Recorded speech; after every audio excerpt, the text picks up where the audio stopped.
కేవలం సంక్షేమ కార్యక్రమాలే కాదు, హామీలే కాదు, పరిపాలన కూడా ఎక్కడ కానీ ఉంది. మరీ ముఖ్యంగా రైతుల పరిస్థితి, ప్రజల యొక్క పరిస్థితి కూడా అలాగే ఉంది. రైతుల పరిస్థితి రాష్ట్రంలో అగమ్యగోచరంగా కూడా తయారైంది. మరీ ముఖ్యంగా రైతులు ఎందుకంటే అతివృష్టి అనావృష్టి రెండు ఎదుర్కొన్నారు. ఈ ఖరీఫ్ సీజన్లో ఈ పార్టీ అధికారంలోకి వచ్చిన తర్వాత అతివృష్టి అనావృష్టి రెండు ఎదుర్కొన్నారు. పంటలు కూడా సరిగా పండలేదు, పెద్ద ఎత్తున కూడా నష్టపోయారు. కష్టపడి పండించిన కొద్దో గొప్ప ధాన్యం కావచ్చు, తర్వాత ఇతర పంటలు కూడా అమ్ముకోలేని పరిస్థితుల్లో ఈరోజు కూడా ఉంది.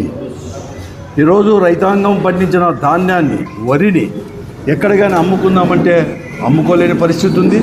దళారులు, మిల్లర్లు అందరూ కూడా ఒకటైపోయి ఎవరు కొనలేని పరిస్థితి కూడా ఉంది. కనీసం మద్దతు ధర కూడా లేదు. ధాన్యానికి, వరికి 2300, 2320 ప్రభుత్వము ఆర్భాటంగా ప్రకటించింది. అలాగే వేరుశనగకు, మొక్కజొన్నకు, పత్తికి, అన్ని పంటలకు కూడా మద్దతు ధర కూడా ప్రకటించింది. కానీ మార్కెట్లో మాత్రం రైతులు అమ్ముకుందామంటే కొనే పరిస్థితి కూడా ఎవరూ లేదు.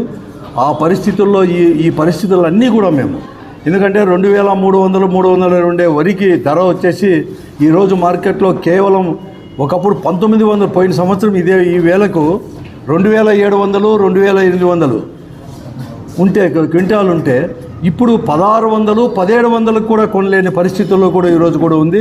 ఈ వర్షాలకు, అకాల వర్షాలకు ఆ ధాన్యం కూడా, మొలకలు కూడా వచ్చే పరిస్థితి, అలాగే వేరుశనగ రైతుల యొక్క పరిస్థితి, అన్ని పరిస్థితులు ఉన్నాయి. కాబట్టి ఈ పరిస్థితుల్ని ప్రభుత్వం దృష్టి తీసుకొని పోవడానికి ప్రతిపక్ష పార్టీలు అన్నీ కూడా ప్రయత్నాలు కూడా చేశాయి, ప్రజలతో పాటు కూడా.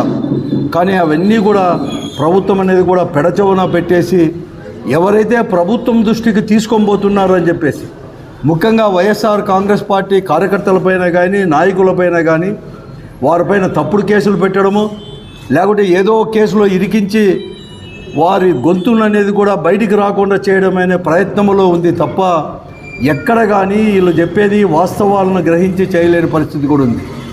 ఉదాహరణకి ఈరోజు